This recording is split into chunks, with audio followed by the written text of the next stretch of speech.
Isang construction worker si Luke. Kahit maliit lamang ang kanyang sweldo, ay pinagtsatsagaan niya ito. May asawa at anak na kasi siya. Ang pangalan ng kanyang misis ay si Lena. Samantalang ang kanyang anak naman ay si Lady Me. Kaya rin siya nagsusumikap ay para may magandang kinabukasan ng kanyang unika iha. Lumaki kasi si Luke na broken family. Kaya ang gusto niya ay maganda ang kinabukasan ng kanyang pamilya. Sa pagiging salat kasi sa buhay, ay nagkahiwalay ang kanyang mga magulang. Kaya kahit mahirap pa rin ngayon ang kanyang pamilya, alam niya naman sa kanyang sarili na napupunan niya ang pangangailangan ng kanyang asawa at anak. Kahit maubusan pa siya ng pawis ay alam niya sa kanyang sarili na hindi niya ginugutom ang mga ito. Siya na lamang ang kapusin, wag lamang ang kanyang pamilya. Pinipilit niyang maging isang ulirang ama. Samantala, malapit na ang birthday ni Lena. Kaya todo kahit si Luke upang ipangregalo sa kanyang misis. Matagal na kasi itong humihiling sa kanya ng washing machine dahil nahihirapan na ito sa paglalaba.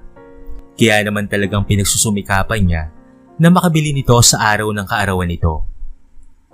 Sa bawat pagpukpok niya at sa bawat paghahalo ng semento, yun palagi ang iniisip niya. Kaya yun nga ang nangyari. Bumili siya at sinurpresa niya ang kanyang asawa. Tuwang-tuwa naman ito at sobrang nagpapasalamat sa kanya. Dahil dito, ay nakapaglalaban na ng maayos si Lena. Hindi na nagkakapaltos pa ang kamay nito. Lumigaya naman ang puso ni Luke dahil doon. Samantala, dumating ang hindi inaasahan kung saan ay magkakasakit ang kanilang anak. Kailangan itong isugod sa ospital. Kaya naman bumali na rin si Luke sa kanyang bossing. Mabuti na lamang ay pinagbigyan siya nito at dahil dito ay natustusan niya ang pangangailangan ng kanyang anak sa ospital. Nagkasakit kasi ito ng dengue at kailangan ring salinan ng dugo dahil kinukulang na raw ito ng ganoon. Mabuti na lamang ay nairaos ang lahat. Sa bandang huli ay gumaling na rin ang bata at nailabas na rin sa ospital. Mula nito ay hindi niya hinayaang makagat ng lamok ang kanyang anak. Sinusubaybayan rin naman ito ni Lena. Pinapagamit na ito ng lotion na siya namang pampaiwas sa lamok upang hindi nakagatin pa. Mapaeskwelahan man o sa tahanan, ay dapat dala ito ng bata para ito ay malayo sa sakit. Ito lang ang kanilang anak kaya naman pinangangalagaan nila ito ng sobra. Samantala noong hapon na iyon, ay nakauwi na sa trabaho si Luke.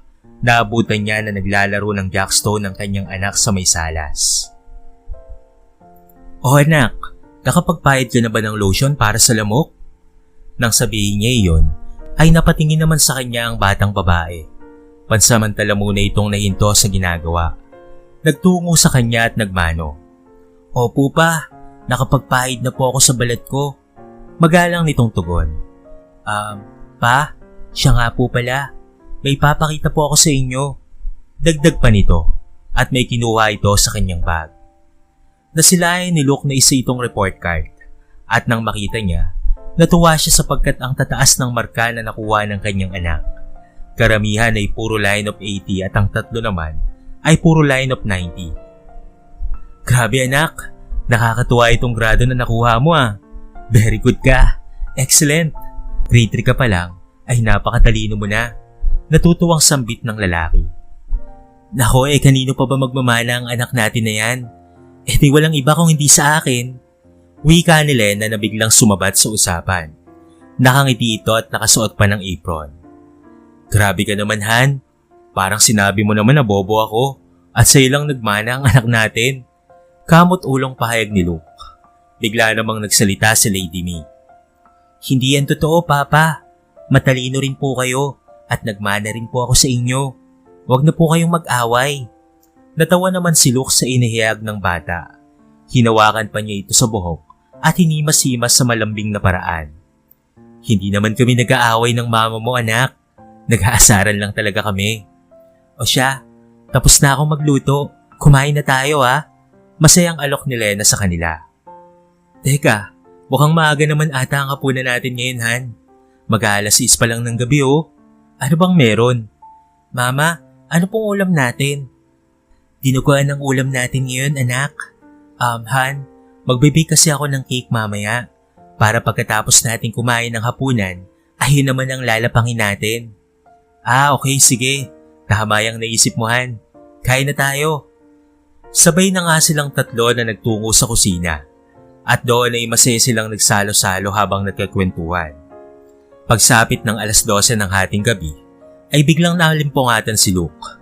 Hindi na siya nakabalik pa sa pagtulog kahit naisipan niya munang magkape at nagtungo sa balkonahe upang magpahangin. Dito niya napagmasdan ang napakaganda at payapang kapaligiran. Dito niya napagtanto na napakaganda pala ng gabi kapag ito ay tahimik. Puro huni lamang ng kuliglig ang kanyang naririnig at puro ilaw na lamang ng poste ang makikita. Dagdagan pa na masarap ang pakiramdam ang simoy ng hangin. At dahil nasa mataas na parte sila ng lugar, kita na tanaw niya ang karatig lugar at ang mga ilaw ng mga bahay roon. Unang pagkakataon lang niya kasi na makapagpahangin sa ganitong oras. Kaya ngayon niya lamang rin nasulit ang pagkakataon na iyon. Maya-maya pa ay biglang tumunog ang kanyang cellphone. May tumatawag kaya sinagot niya ito. Yung number pa naman na lumitaw ay hindi nakasave sa kanyang phone book. Hello? Sino to? Medyo matagal na sumagot ang nasa kabilang linya. Ngunit hindi nagtagal ay tumugon na rin ito. Ako ito, Luke. Si Raquel. Kamusta ka na? Nanlaki naman ang kanyang mga mata. Makaraan ang marinig iyon. Si Raquel kasi ay dati niyang kasintahan. Noong binata pa si Luke at nobya niya pa itong si Raquel, ay niloko siya nito.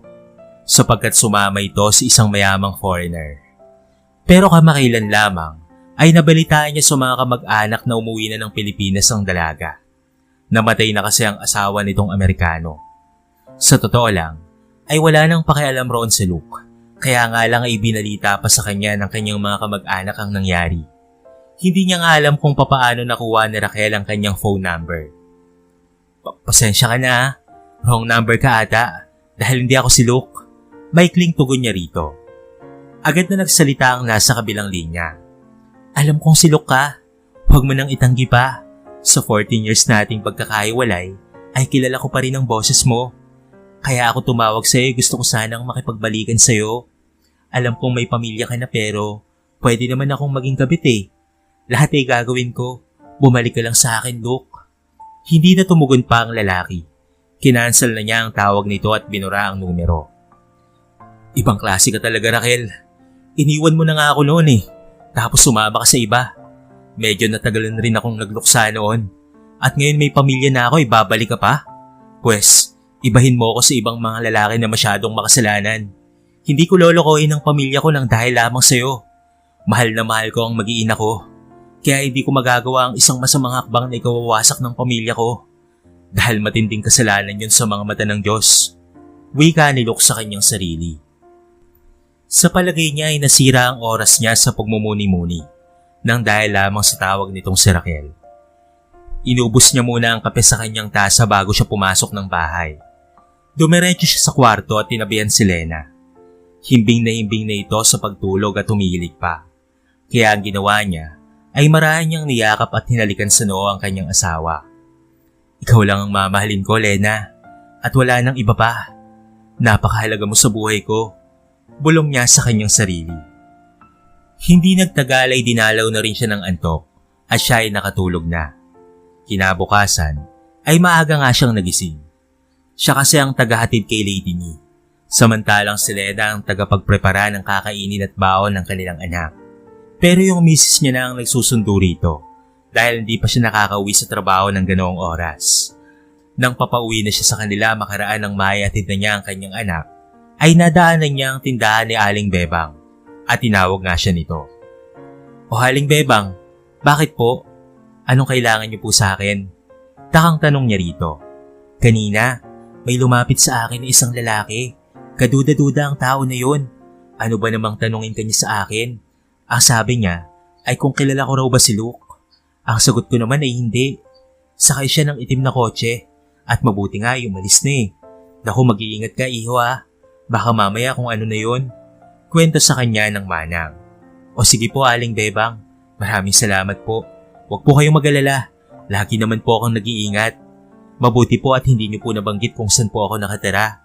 Sige po, mauna na po ako ha. Agad na pamamaalam niya rito. Habang siya ay naglalakad papunta sa kanila, ay may niiwang mga tanong sa kanyang isipan. Sino kaya yung taong yun? At ano kaya yung kailangan niya sa akin? Sana naman ay wala siyang masamang pakay sa akin, lalong-lalo na sa mag-ina ko. Nang nasa bahay na nga siya, natanong siya ni Lena kung bakit mukha siyang balisa. Nagdahilan na lamang siya ng kung ano, na pinaniwalaan naman ng kanyang misis. Noong pumasok na siya sa trabaho at noong papauwi na ulit siya, ay nagulat siya nang merong humarang na isang lalaki. Hindi lang basta pagharang dahil talaga namang sinadya nito. Bakit? Anong kailangan mo sa akin? Tanong niya rito. Siyempre walang iba kung hindi ikaw. Pahayag nito kaya naman tumalim ang pagtitig ni Luke sa lalaki. Nakaamba ang lalaki na para bang susunggaban siya. Dito nakintuba nitong si Luke. Kung hindi siya nagkakamali, ay parang gagamitan siya nito ng jiu-jitsu technique. Hindi niya naiintayin pang pagkakataon na mabiyag siya nito ng atake na iyon.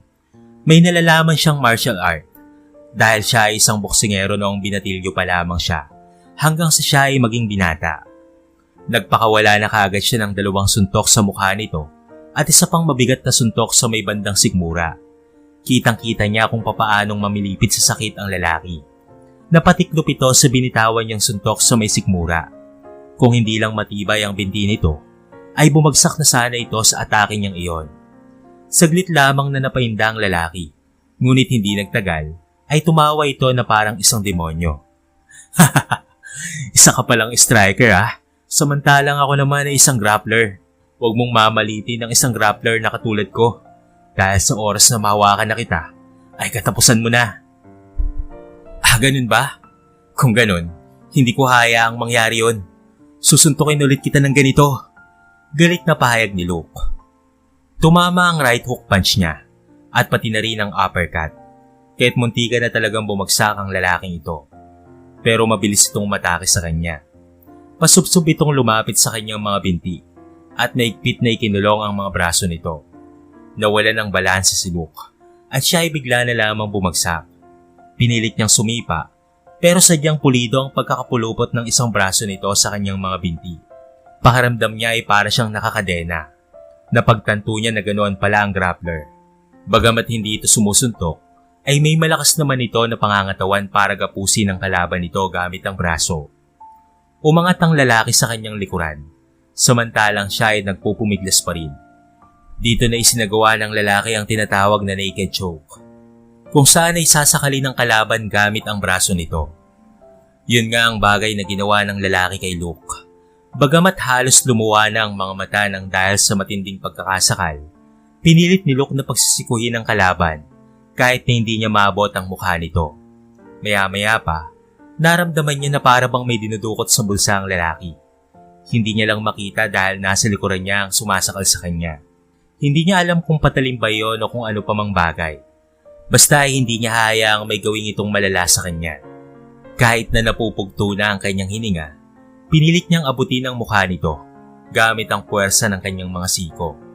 Ginamit na nga niya ang kanyang buong lakas para magpumiglas at magwala.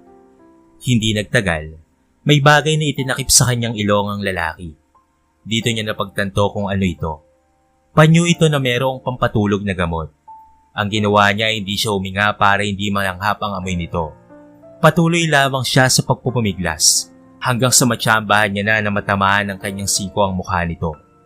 Dahil sa solido ang tumama sa mukha nito, ay nakaramdam ito ng pagkahilo, kaya bahagyang lumuwag ang pagkakapulupot ng braso nito sa kanyang leeg. Inulit niya ang pagsiko sa mukha nito, kahit tuluyan nang lumuwag ang pagkakapulupot sa kanya. Pinunasan niya pa muna ang ilong na nabahiran ng pulbos ng gamot. Tumayo siya at sinamantala niya na hilo pa rin ang kalaban niya, kahit pinagsusuntok niya ito.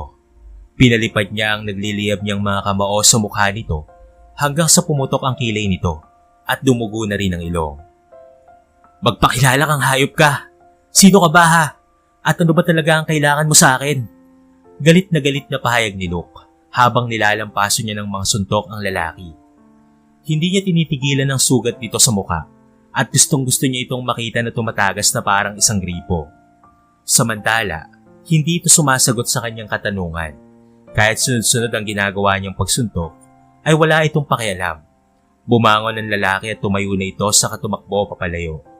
Tatangkain pa sanang habulin ni Luke ang tao na ito, pero sumakay na ito sa kotseng kulay itim na nakaparke sa hindi kalayuan at saka nito pinaharurot ang sasakyan. Grabe naman yung taong yun. Hindi ko naman siya kilala pero mukhang may balak siyang dukutin ako. Mabuti kinaya ko ang ginawa niyang naked joke at hindi na lang hapang gamot na inilagay niya sa panyo. Seryosong wika niya sa kanyang sarili. Nang makauwi na siya, ay nabanggit niya iyon sa kanyang misis. Ano? May nagtangkang mangdukot sa iyo, Han? Sino naman kaya ang magpapagawa nun? Diyos ko, kailangan na nating i-report to sa mga pulis para naman tantanan ka na ng tao na yon. Sobra akong nag-aalala sa iyo, Han. Wika ni Lena nang mapakinggan nito ang kanyang kwento. Hindi ko nga alam, Han pero may kutob rin ako na kung sino ang pwedeng gumawa nito. Napakunot naman ang babae sa kanyang nabanggit. Sino nga ba, Han? Bakit ganun? Hindi ba matagal ko lang nabanggit sa iyo, Han, na meron akong naging ex-girlfriend na sumama sa isang Amerikano? Namatay na kasi ang asawa niyang Kano at ngayon ay nandito na siya sa Pilipinas. Kagabi ay tumawag siya sa akin sa cellphone. Nagtataka nga ako kung papaano niyang nalaman ang numero ko Gusto niyang makapagbalikan ako sa kanya. Ewan ko ba? Parang may sayad na ata ang lokalokang yon. Siya na nga ang nakipaghiwalay noong una Tapos ngayon ay may ganap pang ipadukot ako para lang bumalik sa kanya. Kwento ni Luke. Lalong naging seryoso ang mukha ni Lena nang marinig iyon. Nagtanong ito kay Luke. Han, mahal mo pa ba siya? Sabihin mo sa akin ng totoo. Hinawakan naman ni Luke sa mga kamay ang kanyang misis habang sinserong nagsasabi ng, hindi ko na siya mahal, Han. Sobrang tagal na mula nang kalimutan ko siya. Ito ang isipin mo, Han. Ang tao na yon ay isang bahagi labang ng nakaraan ko. Kumbaga ay saradong libro na. Kayo lang ng anak ko ang aking mundo. Hanggang sa aking huling hininga. Noong dumating kayo sa buhay ko, ay sumigla na ako. Nagkaroon ako ng pag-asa. Kaya ginagawa ko ang lahat para lamang manatili kayo sa akin. Mahal na mahal ko kayo ni Lady Mihan. Para sa akin, ay isa kayong regalo na hindi matutumbasan ng kahit na anong bagay.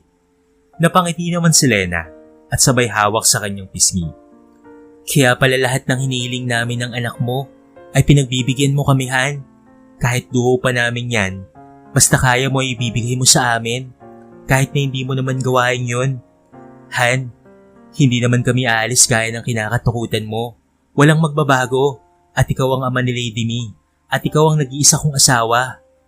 Dahil mahal na mahal ka namin. Dahil sa narinig, ay naantig ang damdamin ni Luke. Kit niyakap niya ng mahigpit ang kanyang misis. Samantala, magdadial na sana siya sa police hotline nang bigla na lamang may tumawag ulit sa kanyang cellphone. Unknown number ito. Ngunit ganun pa man ay sinagot niya pa rin ito. Grabe ka, my loves ko. Black belter na nga ang pinaharap ko sa'yo pero natalo mo pa rin. Gusto sana kitang padukot para bumalik ka na sa akin. Bakit ayaw mo ba akong balikan, my loves? Mayaman naman na ako ngayon at may bibigay ko na ang lahat ng luho na gusto mo. Basta't bumalik ka lang sa akin at magsama na tayo. Wala na ang matandang Amerikano na yon dahil pinarahan ko lang talaga yon. Pagkatapos ay winasa ko ang buhay niya. Ikaw lang talaga ang mahal ko. At ngayong namana ko na ang lahat ng kanyang kayamanan, ay pwede na tayong magsama. Kaya't iwanan mo na ang asungot mong mag-ina. Wika ng babae sa kabilang linya. Sinasabi ko na nga ba ikaw ang may pakana ng lahat ng ito. Baliw ka na talaga. Hindi ko ipagpapalit ang mahal kong pamilya para lamang sa kayamanang meron ka ngayon. Walang silbi sa akin yan. Kaya't isaksak mo na lamang yan sa baga mo. Kahit anong ipagawa mo sa mga tauhan mo, ay paglalaban ko pa rin hanggang sa kamatayan ng pamilya ko. Buong tapang nasambit ni Luke. Tumawa ng malademonyo ang babae habang nagsasabi ng, hindi ka talaga madadaan sa pakiusap Tignan na lang natin kung makakapalag ka pa sa susunod na gagawin ko. Matapos itong banggitin ni Raquel, ay pinutol na nito ang tawag. Hindi nagtagal, ay natanaw na ng mag-asawa sa labas ng bintana na may mga kalalakihan na papunta sa kanilang tahanan. Nanlaki na lamang ang mga mata ng mag-asawa nang mapansin na may hawak-hawak ang mga ito na baril. Dito na pagtanto ni Luke na gusto nga talaga siyang ipadukot at gagamitan na siya ngayon ng dahas. Pero hindi natuloy ang paglapit ng 6 na mga kalalakihan nang bigla na lamang merong sumigaw. Ibaba niyo ang mga armas niyo! Mga pulis kami! Sumuko na kayo bago pa namin kayo paputukan! Natinag naman ang mga kalalakihan sa sigaw na iyon ng mga pulis. Isa-isa silang nagbaba ng armas. Pinalibutan na sila ng napakaraming pulis at kinumpiska ang mga armas nito at sila'y pinusasan. Dito na lamang nakilala ni Luke kung sino ang pulis na sumisigaw kanina. Isa itong hepe ng mga pulis na kaibigan ng kanyang yumaong ama. Ito ay walang iba kung hindi ang kanyang ninong. Naku, maraming salamat po sa inyo, ninong. Kung hindi po dahil sa inyo, ay baka nadakip na ako ng mga kalalakihan na yon. Maraming salamat po talaga. Pero papaano niyo po nalaman ang patungkol rito? Tanong pa niya sa hepe. Walang anuman yon, iho anak. Yung tungkol ba roon? Kanina kasi ay dumulog sa opisina ko si Bebang. Nabanggit niya ang patungkol sa mga lalaki na papunta sa bahay niyo. Kaya syempre, gumawa na ako ng hakbang para protektahan ka anak. Nako, hindi ko hahayaang may mangyaring masama sa anak ng kumpare ko. Sabihin mo nga sa akin, Luke, sino ba ang may pakana ng lahat ng ito? Tanong ng kanyang ninong. Kaya naman binanggit niya ang patungkol kay Raquel. Aha, siraulo pala ang babaeng yon. Huwag kang mag-alala anak. Makukulong ang babae na yon kahit kaano pa siya kayaman. Huwag mo nang problemahin pa ang attorney. Dahil may kilala akong mahusay na abogado. Masasampahan siya ng mabibigat na kaso. Seryosong wika ng kanyang ninong. Siya nga pala anak.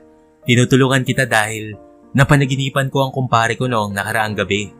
Ang sabi niya sa panaginip ko ay huwag na huwag raw kitang pababayaan.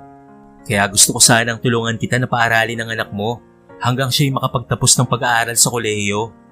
Natawa naman si Luke. Naku, huwag na lang ho, ninong. Nakakahiya po. Kaya ko naman pong paaralin ng anak ko eh.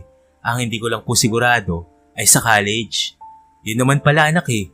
Ako na ang bahala roon. Sige ka, magtatampo ako kapag tinanggihan mo ako. Isipin mo na utang na loob ko na lamang sa iyo yun. Parang kapatid ko na rin kasi ang tatay mo anak eh. Pasensya ka na kung hindi kita natulungan sa pag-aaral mo noong binata ka pa lamang ha. Marami rin kasi akong gastusin noon. Kaya ngayon ay babawi ako sa iyo. Bigla namang nagsalita si Lena.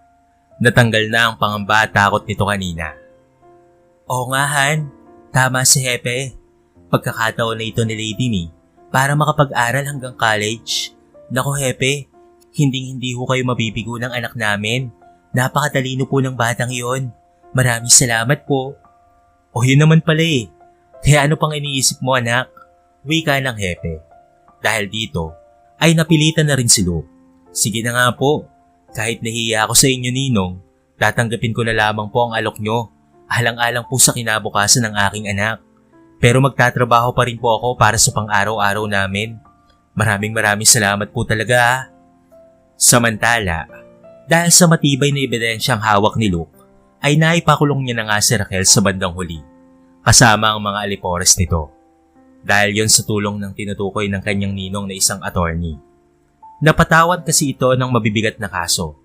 Inamin naman ni Raquel bago ito makulong na mahal pa rin niya si Luke, kaya niya nagawa ang bagay na yon. Pero walang silbi ang makitid na katuwiran na iyon sa kapangyarihan ng batas. Ngunit ganoon pa man sa bandang huli, ay pinatawad rin naman ito ni Luke, kaya't nakalaya na rin si Raquel at pati na rin ang mga alipores nito. Mula noon ay wala na siyang naging balita pa rito. Hindi na siya nito ginugulo pa. Samantala, pinag-aral nga ng kanyang ninong si Lady Ni hanggang sa maging high school ito at hanggang sa maging kolehiyo. Kaya ngayon ay meron ng teacher na anak itong si Luke. Nakapagtapos na ito, yun kasi ang naging propesyon ni Lady Ni. Hindi rin yun mangyayari kung hindi dahil sa gabay nilang mag-asawa. Samantala, matututunan sa kwento ang pagiging tapat ng isang ama sa pamilya. Kahit silawin pa ito ng pera at ng makawundong pagnanasa, ay hindi ito magpapadaig sa tukso. Ang pagiging tapat ni Luke sa kanyang asawa at anak ay tanda ng kanyang purong pagmamahal sa mga ito. Dahil para sa kanya, kung mahal mo talaga ang iyong pamilya, ay hindi ka gagawa ng ikasisira nito. Dahil ang ginagawa niya kaya nanatiling matatag ang kanilang pamilya ay ang ipaglaban nito hanggang sa huli.